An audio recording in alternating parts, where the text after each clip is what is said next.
आप सभी का स्वागत है आपके अपने channel chalk and duster academy पे।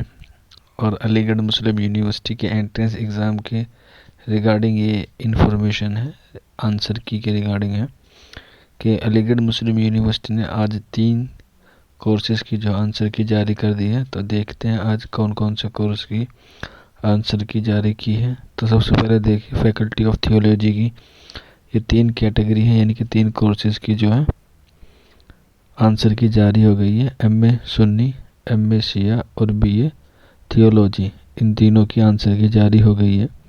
आप चाहें तो इस पर क्लिक करके आपको पीडीएफ डाउनलोड हो जाएगी, जो ओएमआर शीट है आंसर की। अगर आपसे नहीं होते या फिर आपको कोई प्रॉब्लम आ रही है तो आप हमारे कमेंट बॉक्स में हमसे पूछ सकते हैं, या फिर आप अपने ईमेल पे आंसर की आप ले सकते हैं अपनी ईमेल को हमारे कमेंट बॉक्स में डाल के, या फिर आप हमारे व्हाट्सएप नंबर पे हमें मैसेज कर सकते हैं। उम्मीद करते हैं आप आंसर मिला लीजिए। अगर कोई प्रॉब्लम आती है या कोई क्वेरी है आपको किसी भी रिगार्डिंग एडमिशन से एएमयू के, तो आप हमारे कमेंट बॉक्स में हमसे पूछ सकते हैं। तो चलिए फिर मिलते हैं अगली वीडियो में किसी और टॉपिक के साथ। शुक्रिया फॉर वॉचिंग दिस वीडियो।